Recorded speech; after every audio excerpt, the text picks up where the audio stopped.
Estruturalmente, para as máquinas elétricas rotativas, sejam máquinas de corrente contínua, máquinas síncronas ou máquinas de indução, nós temos uma parte fixa, que é denominada estator, uma parte onde há o movimento e onde estão os eixos, que é o rotor. O sistema do rotor está pivotado sobre mancais. Esses mancais e rolamentos estão na tampa das máquinas elétricas. Toda máquina elétrica rotativa tem a sua parte fixa, que é o estator, e a sua parte girante, onde se encontra o eixo, que é o rotor.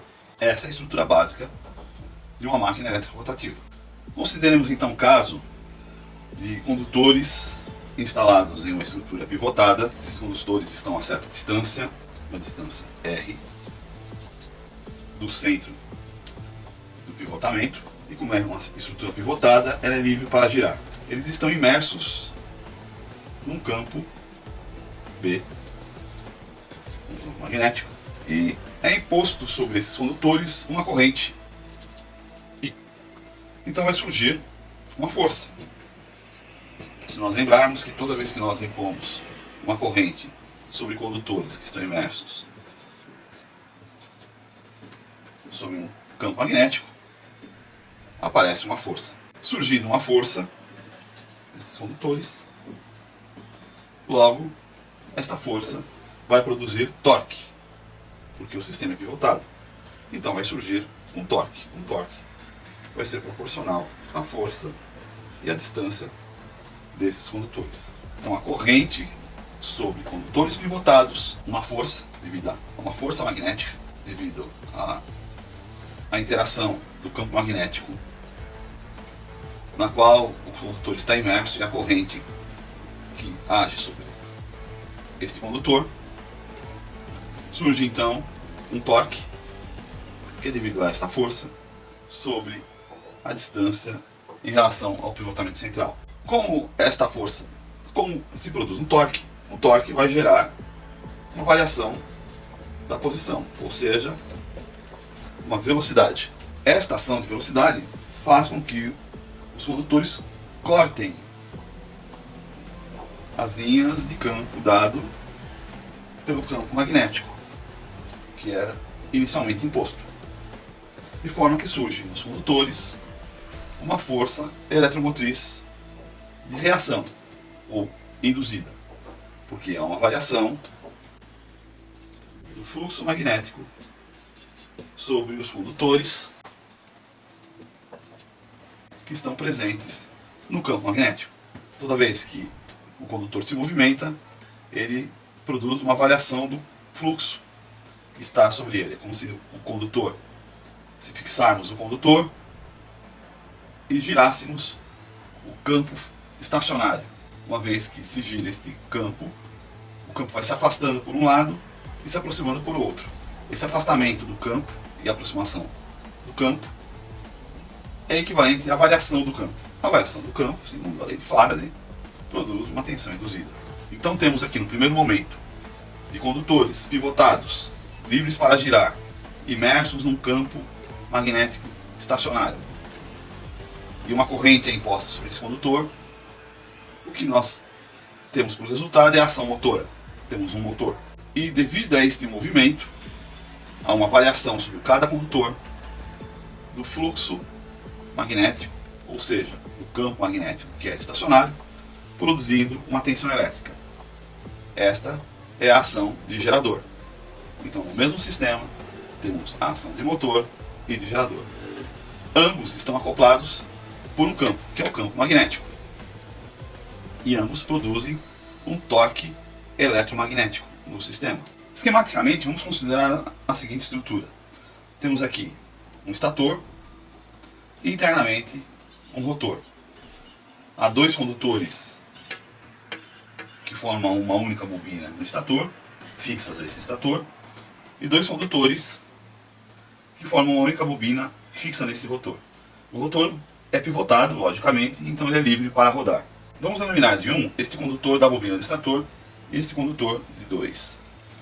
Faremos a mesma coisa no caso do rotor. Então, este condutor da bobina do rotor vamos chamar de A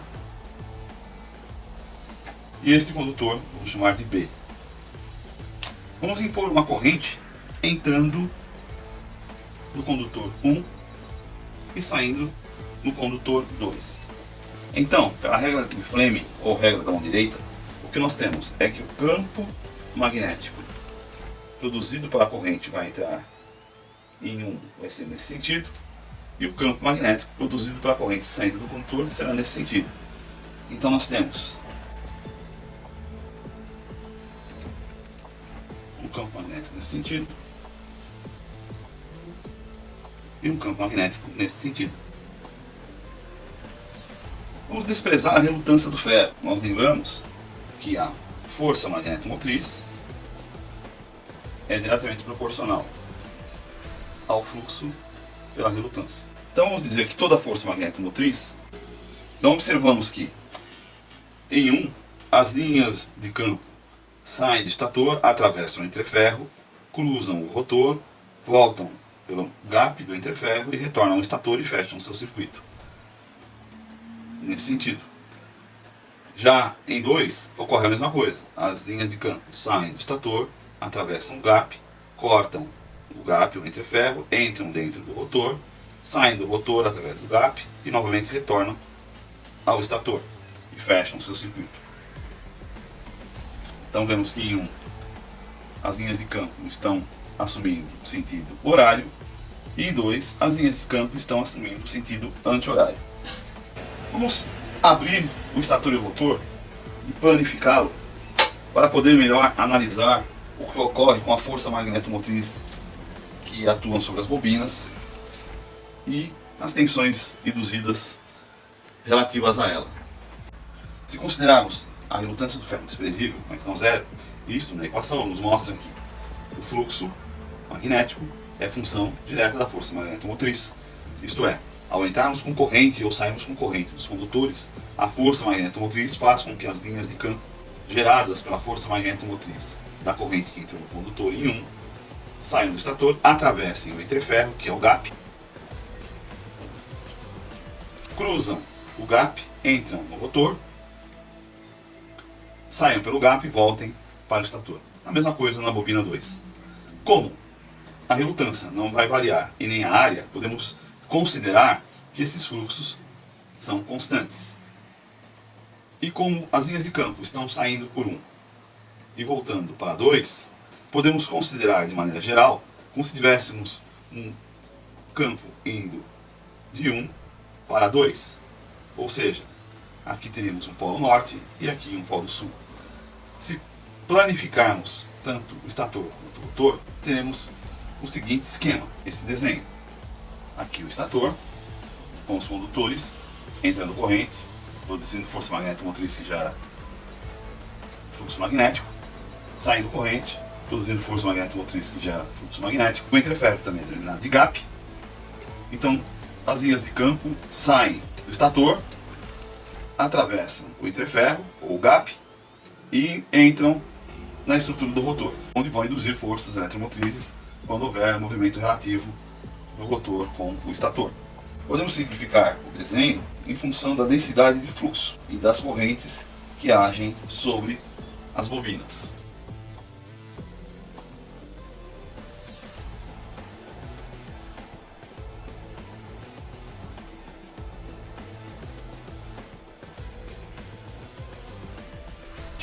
Podemos ver aqui a bobina 1, ela foi dividida em duas partes, porque como o estator se fecha, então metade de um lado e metade do outro, e a bobina 2. A densidade de linhas de campo, ou campo magnético estabelecido desta forma, podemos considerar que teria o seguinte formato. Eu teria um valor constante indo até a metade da bobina, e outra metade outro valor constante. Ou seja, seria este a densidade de campo magnético, ou as linhas de campo, sobre o estator. O seu efeito sobre o rotor vai ser verificado agora em que nós vamos colocar apenas a campo magnético gerado, ou seja, vamos colocar apenas o desenho da densidade de linhas de campo e tentar representar o rotor se movimentando dentro desta densidade de linhas. Então temos agora o fluxo que atravessou o entreferro chegando sobre o rotor, sobre as espiras que estão no rotor. E vamos supor que houve um movimento relativo dessas espiras. Então o rotor fez com que as espiras movimentassem. Então houve um deslocamento das espiras. As espiras deixaram a B e foram para uma nova posição. A', B'. Quando isso acontece, devido à indução, vai aparecer nas bobinas uma diferença de potencial. Se esta bobina estiver fechada em si mesma, essa diferença de potencial sobre a resistência do próprio condutor vai surgir uma corrente. Então surgirá uma corrente sobre cada uma dessas espiras. Esta diferença de posição, tanto de AB para a linha B', podemos dizer que foi um infinitésimo de posição dx no seu movimento. Então podemos considerar que o rotor está em x, se movimentando na direção x. Uma outra forma de esquematizarmos a mesma bobina do rotor seria a entrada dos condutores, AB. A distância que realmente está efetiva sobre o campo é esta porção. É esta porção que nós denominamos L, uma porção efetiva que está sob a ação do campo B. Então temos que o campo B está uniformemente distribuído sobre os condutores do rotor.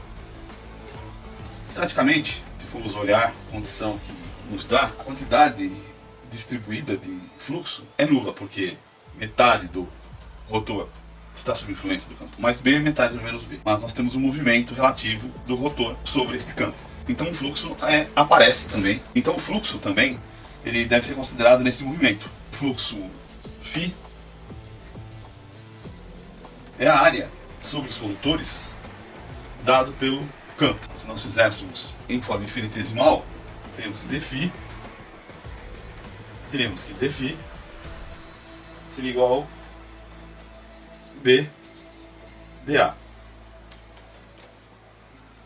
O B é constante, já a área pode variar por causa do movimento diferencial dos condutores. No caso aqui, teríamos que considerar as duas áreas então, em relação ao número de condutores. Vamos colocar o número de condutores como sendo Z. No caso, o Z aqui será igual a 2, porque temos dois condutores. Ainda falando dessa área infinitesimal, seria a área sobre a bobina. A bobina se movimentou dx. É essa área relativa que nos interessa. Consequentemente, o nosso dA vai ser igual ao L, altura, vezes lado, L dx. Podemos então substituir aqui o dA por L dx. Então temos que dφ é igual ao número de condutores, o campo L dx. Mas como esse dx está aparecendo na relação do movimento, então temos uma velocidade relativa. Esta velocidade, que é a dos condutores, vai ser igual a dx dt. Logo, dx é igual a v dt. E podemos então substituir na equação, ficando L v dt. Isso nos provém um fluxo que está variando sobre os condutores. Então, o resultado dφ igual a zBLV dt nos indica que há uma variação de fluxo, porque é uma velocidade sendo considerada. Isso nos gera, pela lei de Faraday, uma força eletromotriz induzida, V induzida, para que nós não confundamos com o V da velocidade.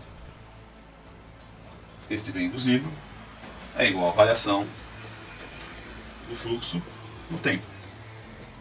Então, de uma maneira geral, o que temos é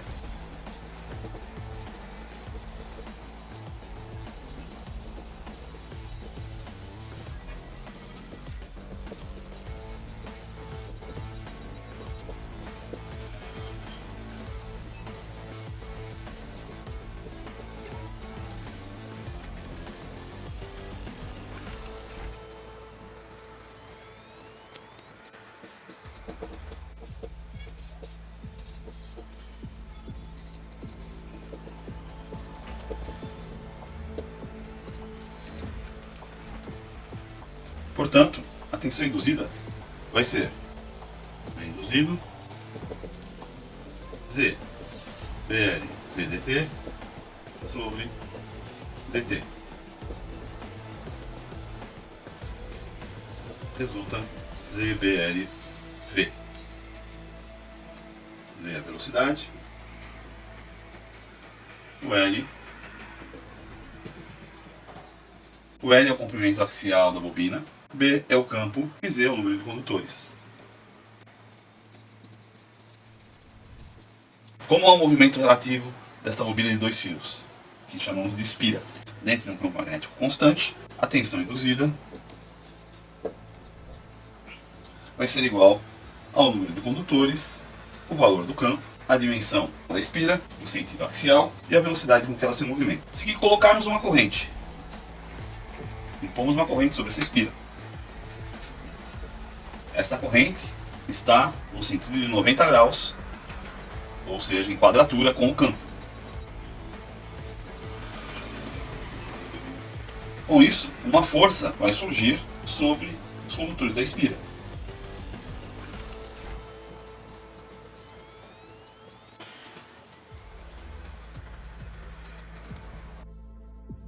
Se multiplicarmos pelo número de condutores, além disso, essa força age como um braço de alavanca, porque é um raio em que essa espira está colocada, porque essa espira está pivotada sobre mancais, então há um raio onde atua essa força. Então um raio, a força sobre o raio vai nos gerar um torque. Então o torque vai ser produto da força do raio, um produto vetorial. A força, no caso,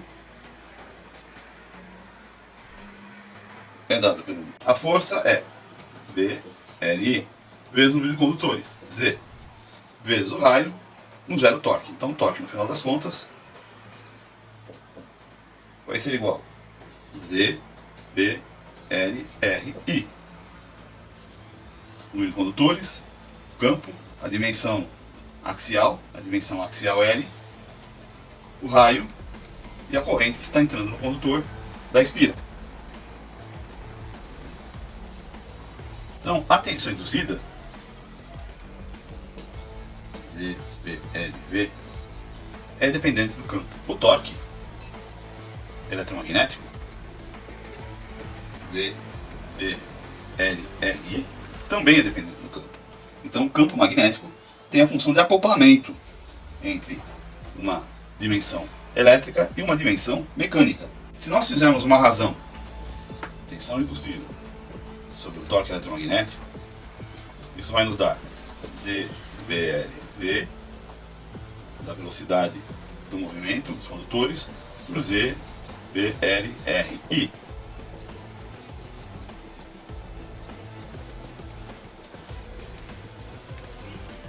Este V é a velocidade linear. Lembrando que a velocidade angular é igual à velocidade linear sobre o raio. Esta é a velocidade angular mecânica do rotor. Daí podemos substituir. Então temos como resultado uma relação direta entre a tensão induzida, torque eletromagnético, velocidade angular do rotor e corrente imposta à máquina. Tensão induzida vezes corrente vai ser igual ao torque eletromagnético vezes a velocidade angular do rotor. Claramente aqui temos potência elétrica e aqui potência mecânica, que é mais uma maneira de provarmos a conversão eletromecânica de energia numa máquina elétrica rotativa. Não importando se essa máquina é uma máquina de indução, uma máquina síncrona, uma máquina de corrente contínua, e se a corrente e tensão é alternada ou contínua. Esta relação vale para todas estas situações.